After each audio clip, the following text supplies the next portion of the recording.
Ladies and gentlemen, boys and girls, good morning, good afternoon, good evening, wherever you are. Today's vlog is going to be a different one. A very good friend of mine requested me to make a vlog about my village. And you know what? That's exactly what I'm going to do. So, I live in East Africa, Kenya in particular, and in the western part of Kenya, Busia specifically. So right now I am in Busia, Kenya, East Africa, and this is just our village. So in the village here, we practice something called farming. We do lots of farming activity. So let me just show you a couple of crops that we grow here. It's okay. So right now I am in a maize farm. Okay, as you can see, this is a maize farm. Actually, these maize have been they have been developing for like, I don't know, 2 months. Okay, I think a month or two, if I'm not wrong. And I just got a guava there. Here are guavas. Okay, that's the good thing about the village. So here you go.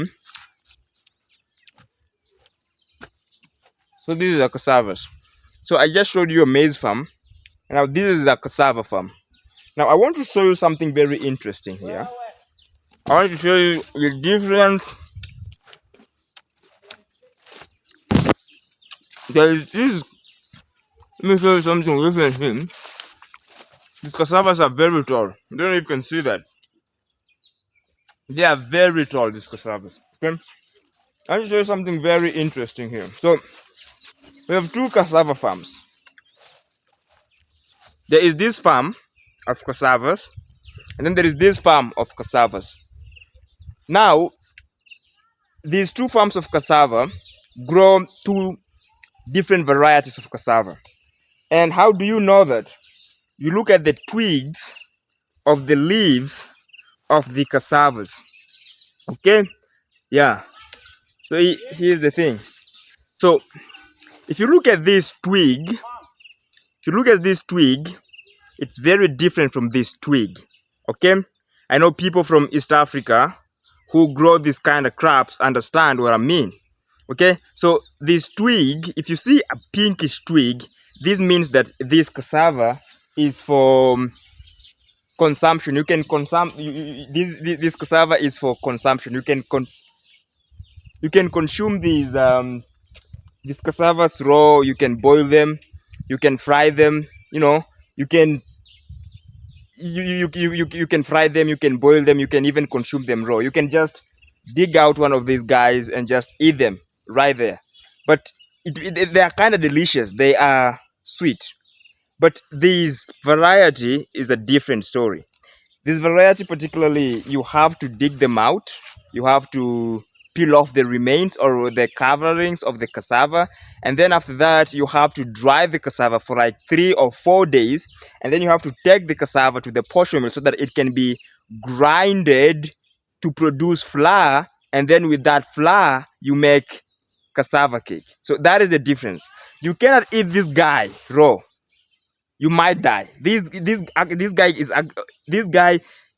can actually kill you. It has a certain degree of poison that can be harmful to your health, and it's very, very sour. It's very, very sour. So we don't eat this guy raw. So this variety of cassava is strictly for cassava cake, ugali. And then these guys, you can do whatever you want with them. Okay, these ones, the ones with the red twig, with a pinkish twig, you can do whatever you want with them. You can boil them, you can eat them raw, you can fry them, you can even just peel the remains and then dry them, and then take them. You can even, so these you can make ugali or cassava cake with these guys. So this particular variety has different applications, or it has different utilities, but this one is strictly for cassava cake. Okay, so I think I've shown you I've shown you the maize. Yeah, I've shown you the maize. There's a maize farm right there. Now, this is the good thing about Africa, okay? This is the good thing about Africa. Every single thing is organic, man. Okay? Pretty much everything here is organic. You grow your own food. You grow your own food. You harvest your own food. You store your own food. You have a lot of control when it comes to what gets into your body. And now let me show you this. There's these other guys. Now these are potatoes. This is how potatoes look like in the farm. Okay, these are potatoes. So these are vines. These are potato vines, and potatoes are in these let me say heaps. Is these a heap? These are heap of soil. So you make a heap of soil, and then you stick these vines into this heap, and then these vines. So let's say you take something like this. You take like something like this, and then you make a heap, and then you just stick it in there. Then you just leave it. You just leave this thing there, and then this will eventually dry, but it will develop roots. Will develop roots that right here, and then those roots will just start spreading, and the vine will grow, and then those roots will later transform into potatoes. The same thing with the cassavas. Cassavas, actually, the roots is what we harvest and consume. So that's the difference. Now let me show you something. So now these are grown-ups, okay? Like like I've shown you cassavas, and then right there was potatoes, and then now these are groundnuts. So these are groundnuts look like. I think these groundnuts are like maybe I think they are maybe 1 month old, and these will be ready in the next 3 months. Yeah, groundnuts take like 3 months to fully mature, and the cassavas, depending on the variety, takes at least 6 months to mature. But these ones that are strictly for ugali or cassava cake need at least 8 months to a year, sometimes even 2 years to fully mature, because if you harvest them prematurely, you run the risk of poisoning yourself. Okay, yeah, you run the risk of poisoning yourself. So over here, and then there's that guy. That's a mango tree. There's a very big mango tree. It's a mango tree. I don't know if there are some mangoes up there. I usually climb up here. Okay, that's the good thing with being in the village, bro. Yeah, that's the good thing with being in the village. You can actually climb up here. Okay, my camera is a bit, but there are no mangoes today. We don't have any ripe mangoes. We don't have any ripe mangoes. So let me show you around. Let me continue showing you around as I tell you. Now, guys, I think this guy.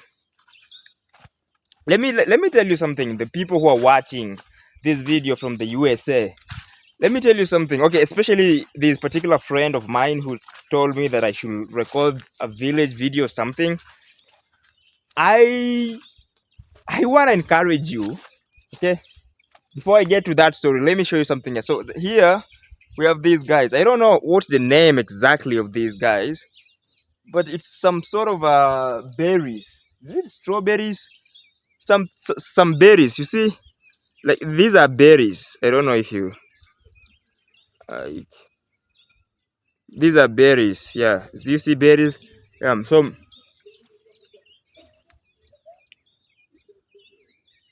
berries. Okay, they are ripe.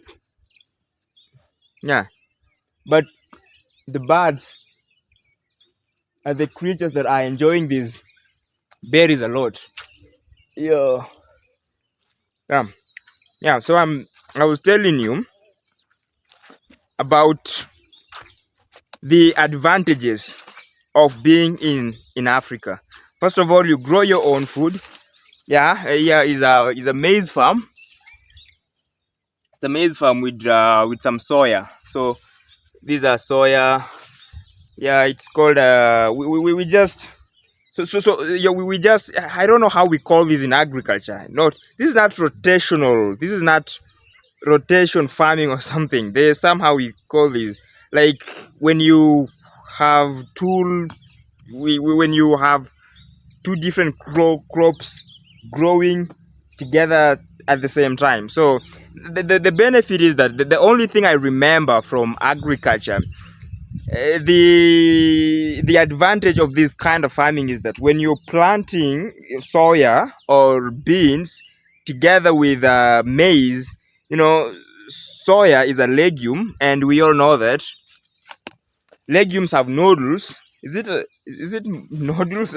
Yeah, something like that. So they have that. So they use these thing to they use these things to trap nitrogen, and that nitrogen is it's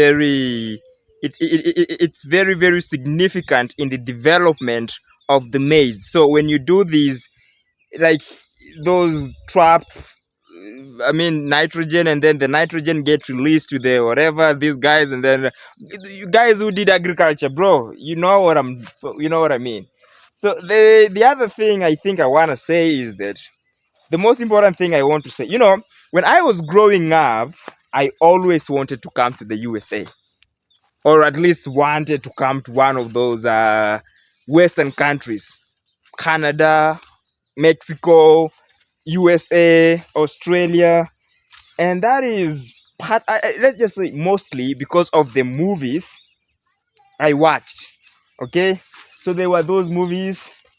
There's those movies before, because I got exposed to watching movies when I was a very young kid, and I was very, very interested. I was fascinated by how developed these countries are. Your skyscrapers. I wanted to understand, okay, how these movies are made and stuff. So I've always wanted. And okay, before I continue with my story, quote, the problem here with these bushy places, you might find a snake. Okay, now you have to be very careful when you walk in these places, because you might just step on a snake. Okay, some green mamba or something, those small sticks, and they are mostly poisonous. So there is this guy. I don't know if you can see. There's this huge tree. I don't know if you can see. Yeah, I hope you can see that. Hope you can see that. We call it the jackfruit. Okay, so this is a jackfruit. Yeah, it's not. It's a jackfruit. Is usually a very big fruit. It grows in tropical areas. I think its origins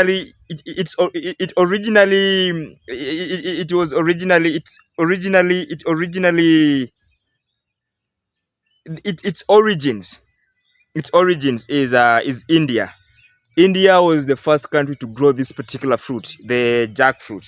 Yeah, so I was telling you about my desire of coming to one of those Western countries, just to see for myself, you know, to see for myself, and to be part of your culture, to see your lifestyle, to see for myself how you guys go about your life, and to be part of your culture. But back then I was naive and dumb. I thought America is one of those, you know, paradise places where there are no problems, everything is perfect.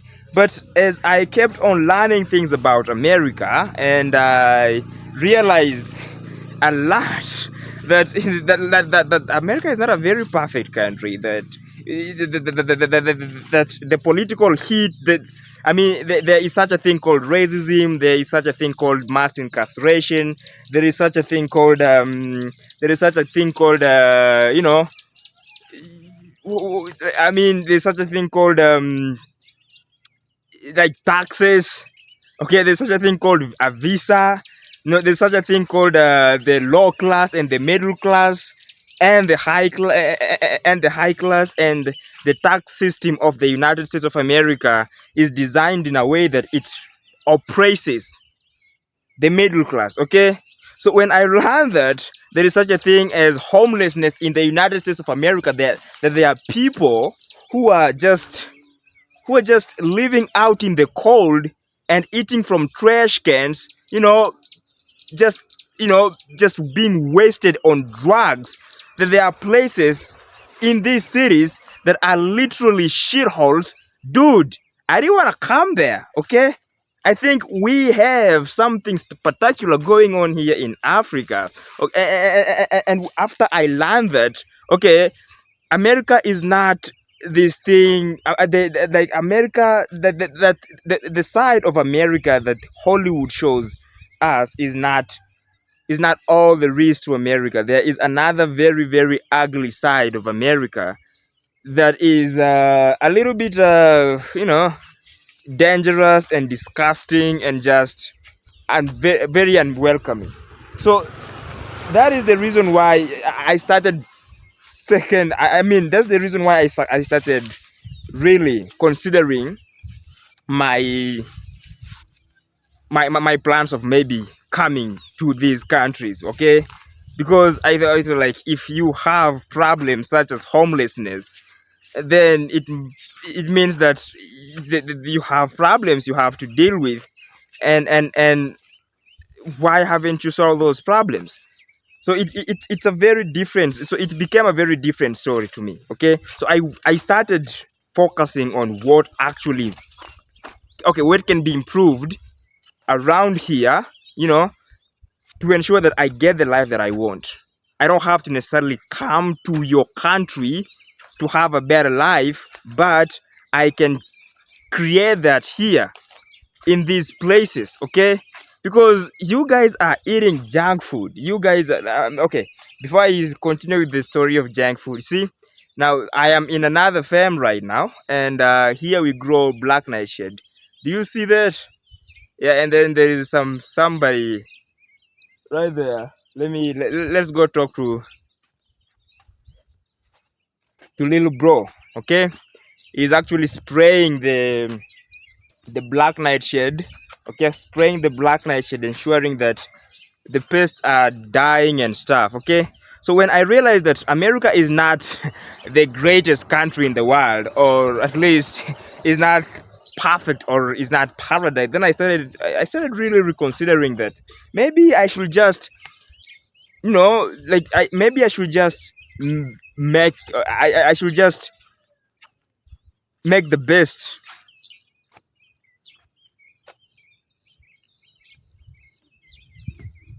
Oh yeah, maybe I should just take what I have and see what I can come up with. Or maybe I should just take what we have in Africa here, the resources that we have in Africa, and ensure that I use those resources to produce or to create the life that I want for myself. Okay, that is why I want to tell, okay, Americans, like, or other people who like kind of want to go to one of these countries. They think that they are so developed and blah blah blah blah. You don't have to do that. Life is really, really, I mean, life is shitty in those countries. Yeah, so this guy, Jojito, Jojito bwana. So we have Jojito here. Jojito is spraying Jojito bwana. So the guy, so he's spraying. Is okay. So you see, he's spraying the black nightshade. So now there's another thing that I haven't mentioned to you, is that there are different types of black nightshade. So there is this type of black nightshade, and then there is the other type of black nightshade. Let me show you before I come back to where Jojito is. Let me show you the difference between these two.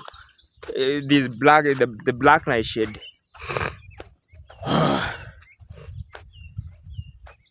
Let me show you the difference between the black nightshade.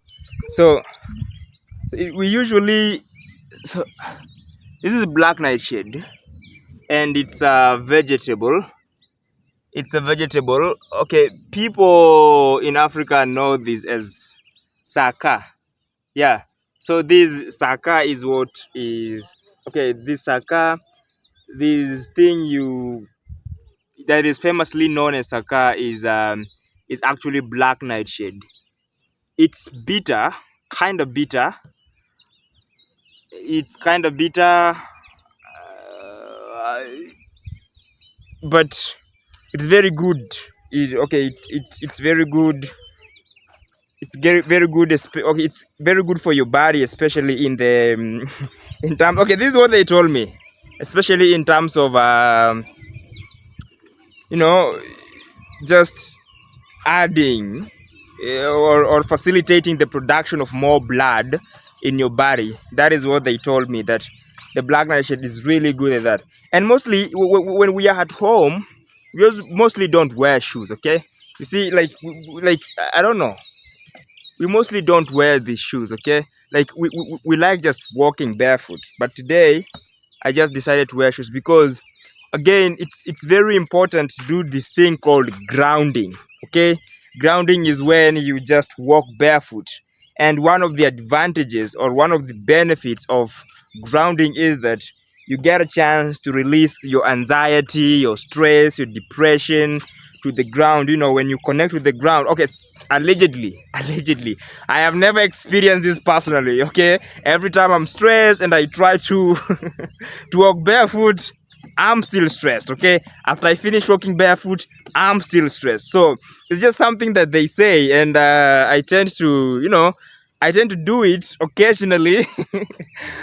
Trying to see if maybe one day it will work or not. Okay, so I tend to sometimes just walk barefoot here.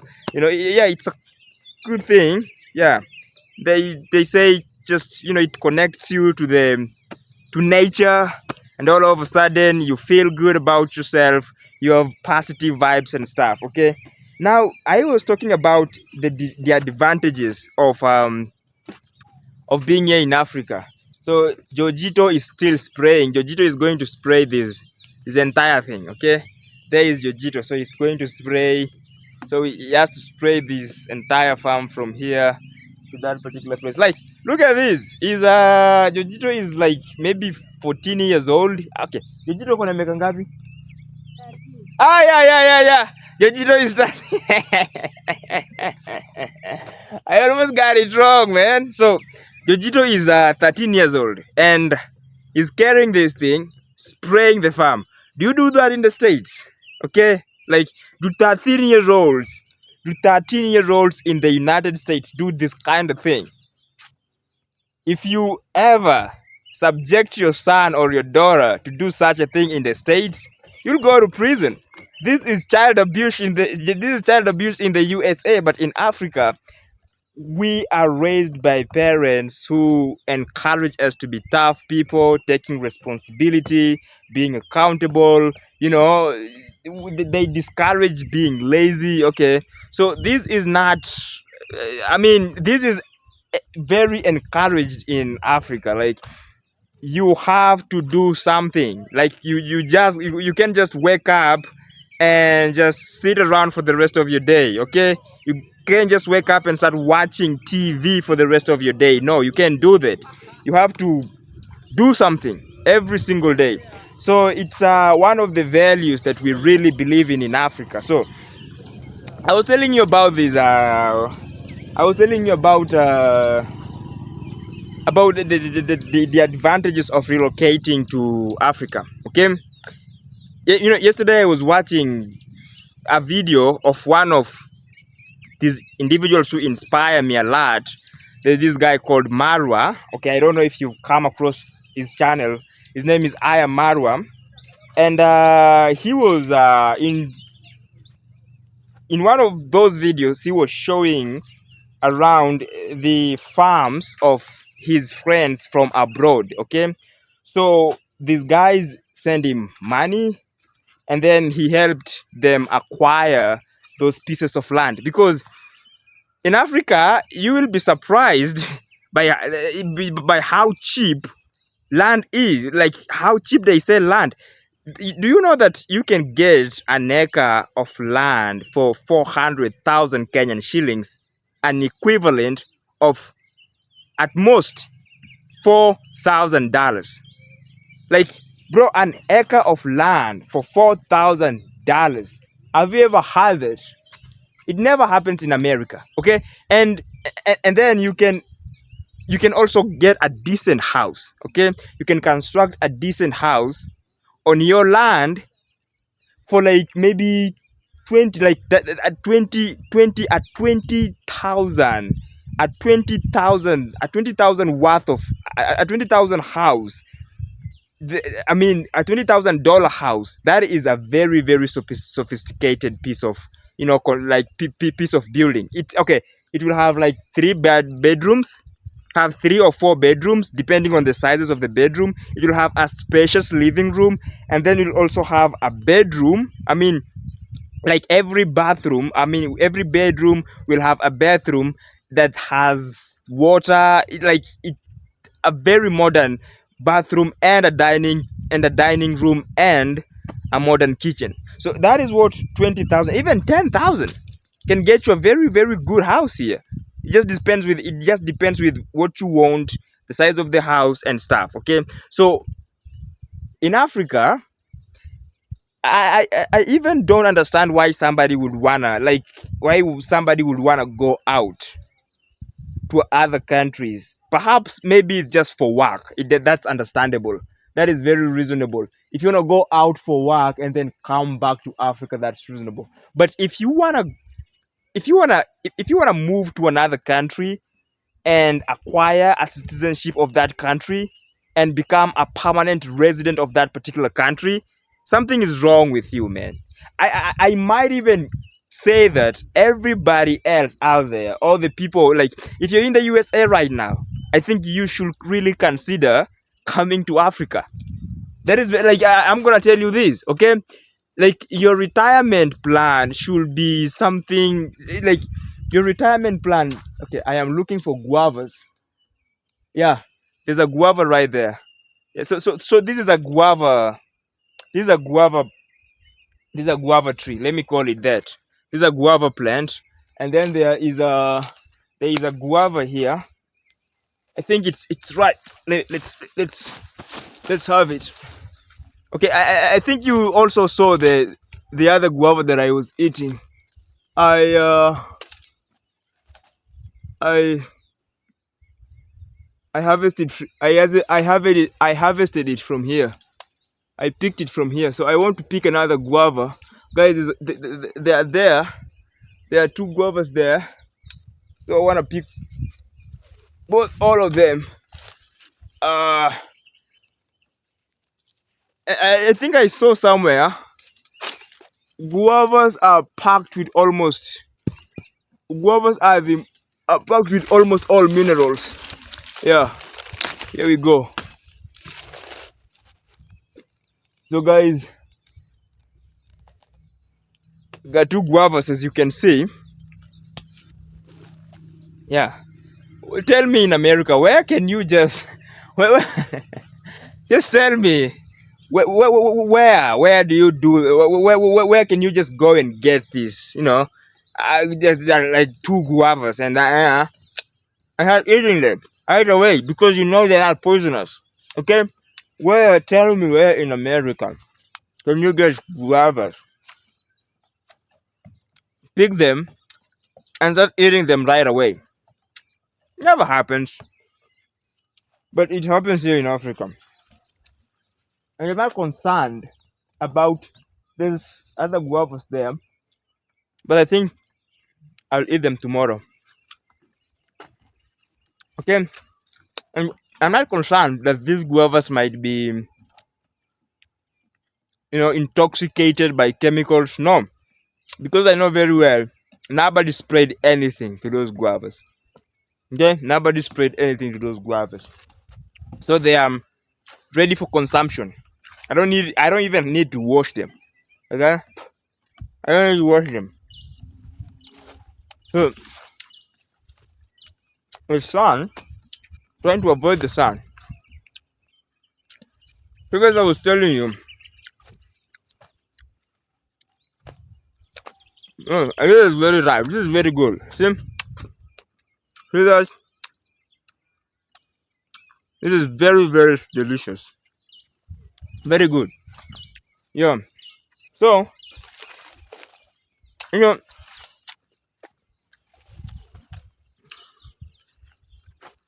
I have plenty of fruits here. Plenty of fruits. Plenty of fruits. So you find that if it's not if you're not harvesting, or if guavas are not ready for harvest, there is jackfruits. Okay, every day you can get maybe one or two jackfruits that are ripe and ready to be eaten. Okay, yeah. If the jackfruits are not ready, they're not ripe. You find that the mangoes, okay, that mangoes that mangoes are ready to be picked and fully ripe, and they are ready for consumption. Okay, and if the season if the season not if mangoes are not ready yet, you might find these guys. I don't know if you have ever seen this. There's another fruit here. It's a very huge plant.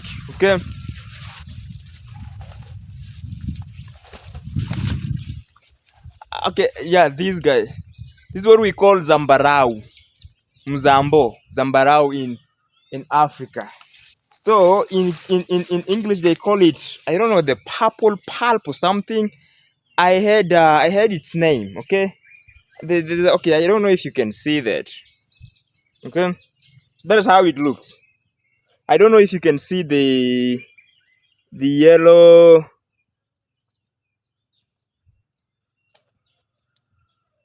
I don't know if you can see the yellow. I mean the purplish fruits. Yeah. So let me pick one down here so that you can see. Yeah. Let's use this as an example. So they look this way. Okay. Now this is, I don't know, is it called a purple pulp or something? Yeah, it's something like that. So you find that if these guys are not ready, mangoes might be ready. If mangoes are not available, you might find guavas. If guavas are not available, you might find there are jackfruit. There's a oh birds. The jackfruits are ready. So there is always fruits are always available, or avocados are available for consumption. Let me show you avocados here. So guys, I think I'm going tomorrow, perhaps tomorrow.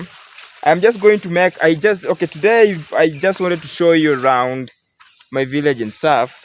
But tomorrow I am going to show you, I'm going to tell you, to talk to you particularly about the advantages, especially for foreigners or the people who live abroad, the advantages particularly of buying land in Africa and considering relocating to Africa, perhaps for elderly individuals who want to retire, and you want to retire in a peaceful place, you want to retire in a peaceful place where nobody is going to mess around with you, and you want to be in a country whereby, the cost of living is not very high, but it's also reasonable, and the culture is okay. People are civilized, and the culture is more modernized. Tomorrow, I want to talk to you about that. And if that is what you're planning to do, then Kenya is definitely the country that you should be. You should be. Kenya is definitely a country that you should be looking forward to relocating to. I'm going to talk to you about all the advantages. I'm going to talk to you about, okay, how much land goes for, how much you can build a decent house for, the house that has all the utilities, electricity. You might even install solar panels. You might even install water, and then security, like everything. And you might be surprised. You might be surprised of how okay about you might be surprised about how cheap life can be in Kenya if you're a foreigner and you earn you earn your salary or your wages in dollars, okay? Because let me tell you something. If you can if you can manage to make $100 a week, I mean $100, not 100,000, not 100,000, not $1,000. If you can manage to make $100 a week in Kenya, you can live in a decent house, you can eat very good food, and you can travel with $100 a week. With $100 a week. Okay, I know in the States, like, what's the average? What is the what? Okay, guys, here is an avocado tree. Let me show you this before I continue with my story. Here is an avocado tree, and there are other avocado trees there at home. Let me head there and show you. But let me tell you, let me talk to you about this. So let's say minimum wage in the United States of America is $8 or $9. Yeah, it's eight. Let's just go with $9 per hour. Minimum wage in the USA is $9 per hour. So if you work 10 hours a day, but mostly I know people work 7 to 8 hours a day. Let's go with 10 hours a day. So if you work 10 hours a day, it means that you're making $90 a day, right? So in a week, that's like 400 or $450 a week, depending with your work ethic. So let's say you're making $400 a day. You making $400 a day. So $400 a day translates into almost 45,000 shillings in Kenya. And with 45,000 shillings in Kenya, or 50,000 shillings in Kenya, you can get a plot of land. Yeah, like I'm not even kidding, bro. I'm not kidding. With 45,000, I mean, with 450,000. Let me say, let's just say that with a week's wage working in the USA, you can buy a plot of land in Africa. Because here, a plot of land.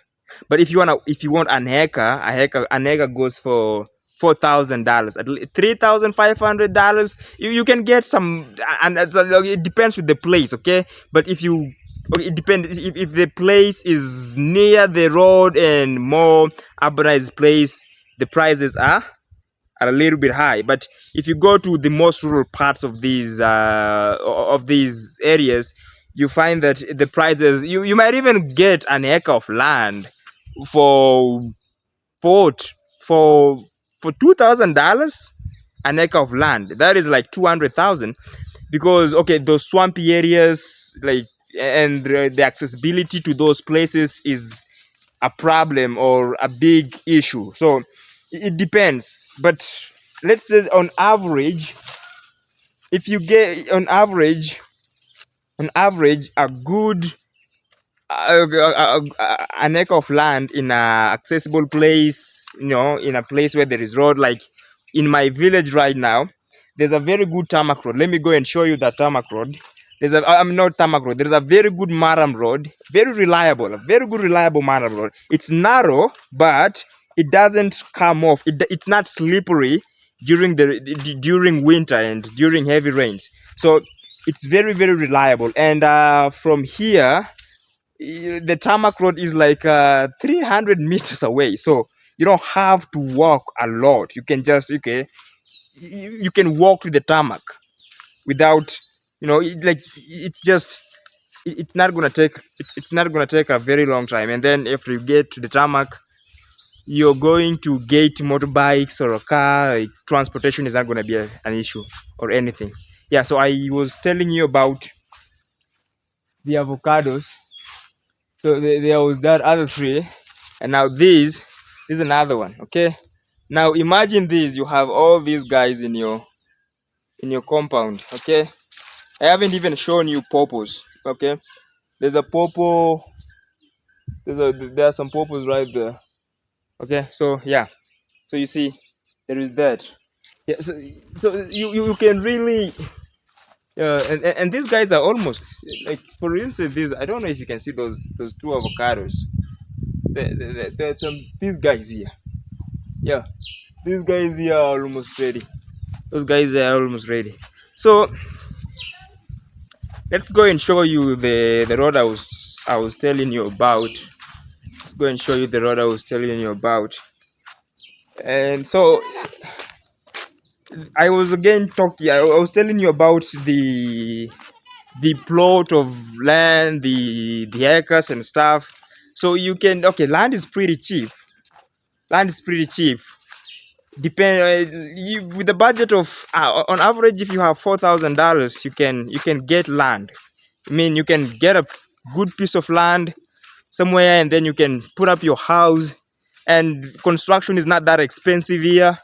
Okay, I think for somebody who wants to get away, okay, and if you really, okay, you can live off the grid, and then that's the other advantage about living. You can live off the grid, completely off the grid in Africa. Okay, you can buy your own solar panels.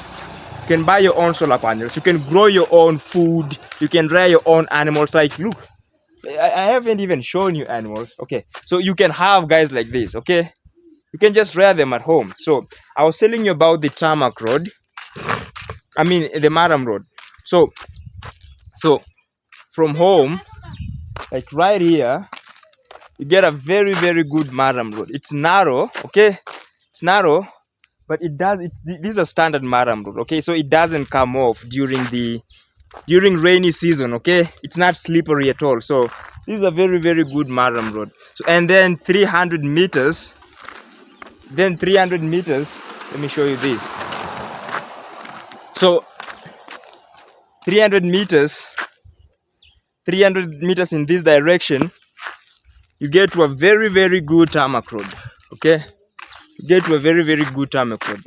So that is just about the gist of what happens here. Yeah, I mean, look at that. Like, I haven't even shown you chicken. Like, you can actually, I am telling you, you can live off the grid. You can live off the grid. You can live off the grid in Africa. I mean, in this village. So if you're somebody who just wants to get away from all the bullshit in the United States of America and just find a place where there's peace and calm, you don't have to pay for mortgage you don't have to worry about mortgages every single month, and mortgages and the government coming after the little money, and high taxes in the states. You should reconsider coming here. This is a very, very good place for you guys. And then the most and then the other advantage about Kenya is that, I mean, people here are very exposed. Okay, people here are very exposed. For instance, yesterday I was in my hometown. Let me call it that. But it's not more of a town. It's just a place. It's just a place where there are many shops and busy. It's the busiest. It's the busiest center in my village. And I saw a kid, a very young kid. He was listening to Biggie. I mean, Biggie Smalls. Okay, I don't know. Okay, I was like surprised, bro. What the fuck is going on? I don't know if you know these. If you don't know, now you know, nigga. Like, I don't know if you know that song about Big. Like people are very, very familiar, and people are very, very integrated with. People are very, very familiar with the culture, the Western culture here. So you won't feel like you're a total outsider. And then coming to Africa, if you come to Africa as a foreigner, I mean, people will love you here just by the fact that you are a Muzungu. Okay, like. I don't know, bro. Like, just because you are a Muzungu, if you come to Africa, and just because you are a Muzungu, people will love you. Like, just your color, the color of your skin will give you so much value in Africa. Okay, people love you. People authentically want to connect with you. People will just give you stuff. Okay, like for instance, if you have a farm like this, and you want people to do the weeding and stuff, you don't even have to pay them anything. Okay, just call like maybe 10, 5, depending on depending on the size, or depending on the size of the work that needs to be done. Just summon 5, and then you just make food for them. Okay, that's the fun thing about Africa. You don't gotta have money. Okay, just call a few people, some young boys, 13-year-olds to maybe 16-year-olds, somewhere in that age bracket. Tell them, hey, I want some work done. What do you have? I'm gonna make you food, and they will come and they will weed this entire thing. Do you see this entire farm in 1 or 2 days? And all you gotta do is give them food. Okay, so that is okay. Those are some of the interesting things about this part of the world. Like, yeah. So if you're someone who prioritizes your peace of mind, you just want a quiet place you can really connect with people, and people will see your value. Okay, because here you can actually contribute a lot. Okay, like if you ever feel like you lack purpose in life, you can actually relocate to Africa. Okay, you can actually relocate to Africa and start doing things and interacting with people in a way that will make you feel very purposeful in life, and like you will find meaning here, because you will help maybe 1 or 2 kids pay for their school fees. It's not that expensive. Do you know that there are some secondary schools? Okay, secondary schools, they're pretty good secondary schools that students just all they need is like maybe 20,000 Kenyan shillings. Education is like for 20,000 Kenyan shillings, and that is about how many dollars are those? That's like 200. Is it $200? Yeah. Imagine that. Imagine you can pay somebody's school fees. You can pay for somebody's entire school fees, annual school fees, for $200. $200 school fees done. So that is what I'm telling you. Like, yeah, nobody's gonna tell you these things, okay? And if you come here, people are not okay. For those guys who might be like, okay, maybe I'm going to feel alone, and I am just going to feel like an outsider. No, you won't. No, you won't. And I'm not only talking to Americans, okay? I am also speaking to those individuals who live in Spanish-speaking countries like Peru, Brazil, Colombia, okay, Venezuela. If you want to come here, this is the best place for you, man. This is the Argentina. If you want to, like, this is the best place for you, okay? Because right now, I am also, working on my Spanish a little bit. Yeah. Yeah, Spanish is a very sexy language.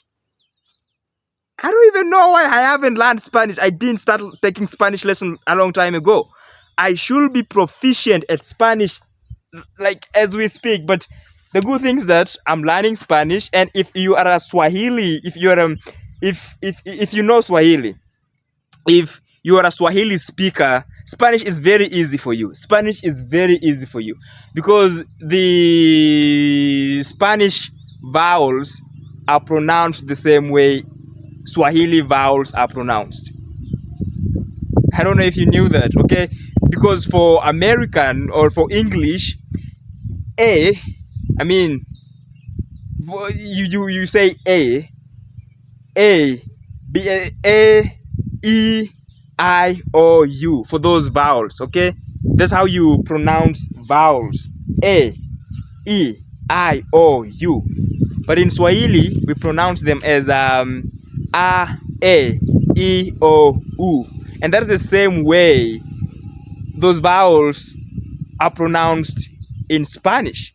So it's like Spanish. I'm liking Spanish. I am really serious on my Spanish. Like I am taking my Spanish lessons very, very seriously. I like them. The only thing that is a little bit challenging is the numbers, especially when you start getting to 16. I mean 15, 16. There's a difference there, and then when you start going to 50, 60, 70, 80, especially 60, especially 40 and 50. There's a challenge there. Those two numbers are a little bit challenging. And then in the hundreds, like 500 and 700 and 900, those numbers are a little bit, they're not just challenging, but they're a little bit challenging. But the rest of yeah, it's good. It's good. Like it's very easy. I've been taking Spanish lessons maybe for a week. Started taking them serious. Let's just say I started taking initiative to learn Spanish uh 2 weeks ago. I started taking initiative to learn Spanish 2 weeks ago, but I started being serious about learning and practicing Spanish. Started watching Spanish movies and practicing Spanish writing and making sure that my spelling is perfect. Maybe 2 or 3 days ago, and I see improvement. I am looking forward to my Spanish lessons. I have an alarm that goes off every 8 p.m. So from 8 p.m. to I I have decided to take 2 lessons in a day. So I take a morning lesson and an evening lesson. So from 8 a.m. to 9, I you know I learn something new, and then from 8 p.m. to 10 p.m. at night, I revisit what I learned in the morning just to make sure that I retain all that information. So I've been learning numbers. Yeah, I've started just doing this 2 days ago, seriously, and I have understood the vowels. I know the vowels in Spanish. I also know how to pronounce those consonants in Spanish. I also know how to say like most of the numbers in Spanish. Like for instance, if I want to say 1999, I was born in 1999. You go like let me see if I can pull it off. Like let me see. Please, if I get it wrong, God, don't make me embarrass myself. Okay, 1999. 1999 is mil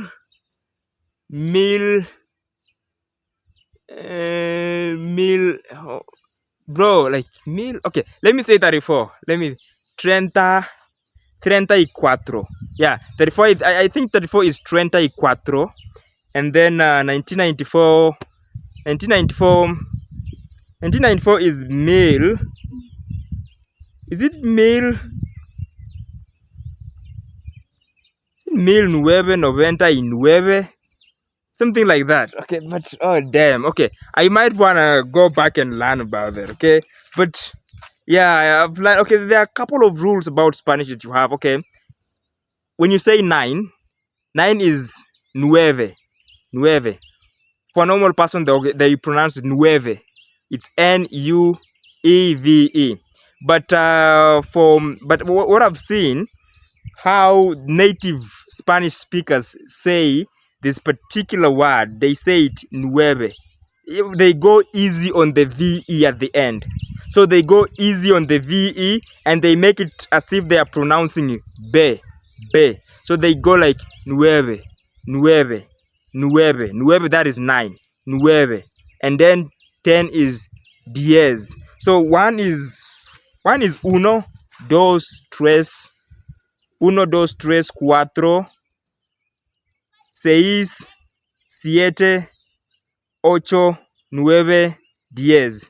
Yeah, so I got the numbers, and then 11, there is 11, go like once, doce. So from 11 to 14, if I'm not wrong, from 11 to 14, 11 to 14, 11 to 14, all you have to do is add CE at the end, of the I mean at the end of the word. Okay, so once, uno, once, dos, two is dos, so you say just say doce, tres, trece, stuff like that. So I'm still learning.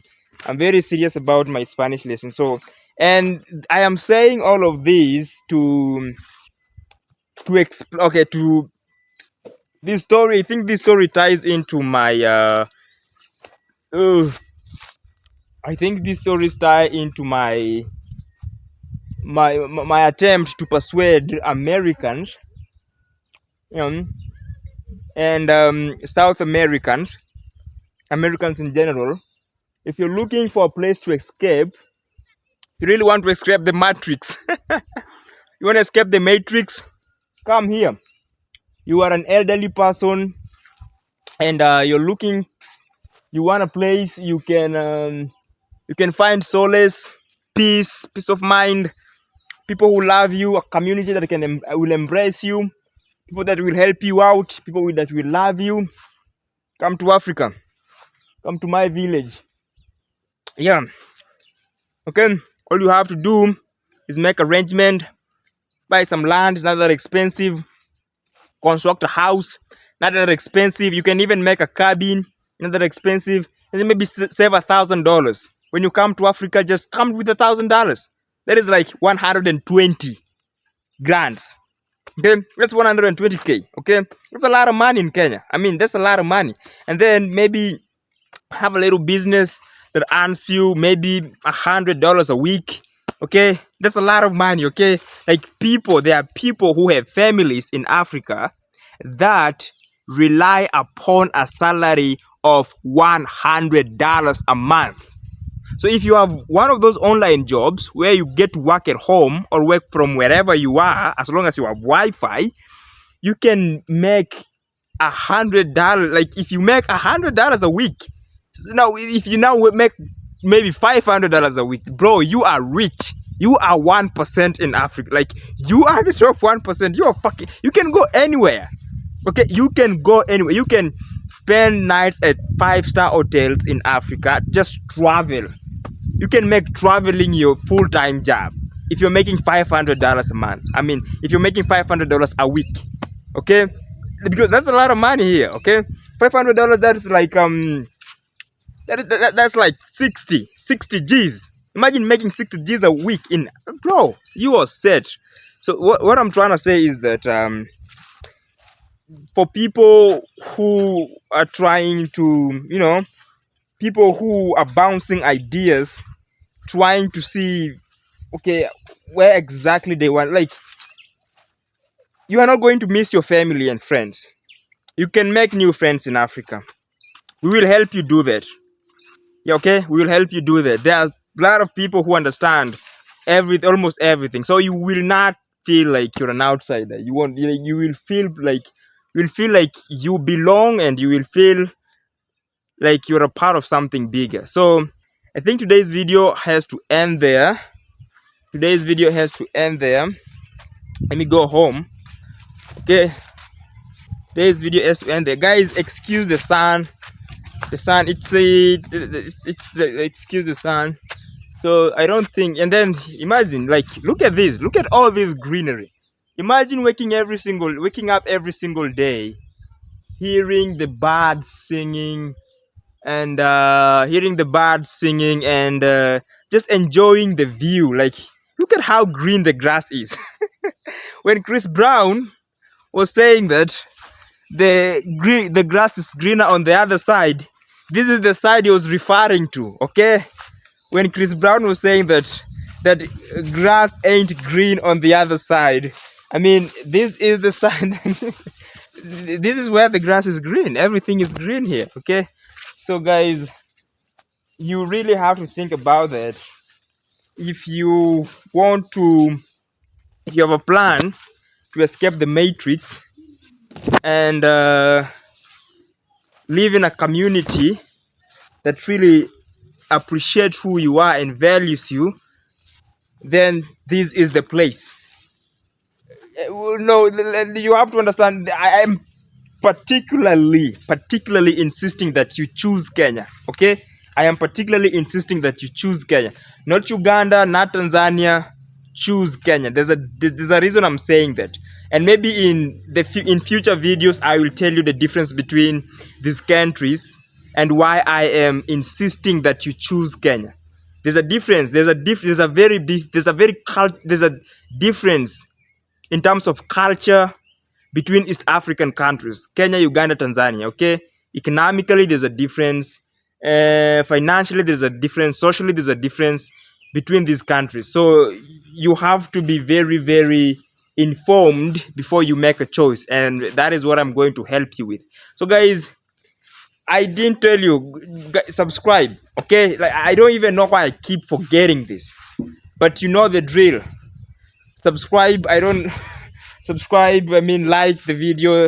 If you like the video, the algorithm helps pushing it out there. Okay, yeah, that's the best way you can support me, and see you next time.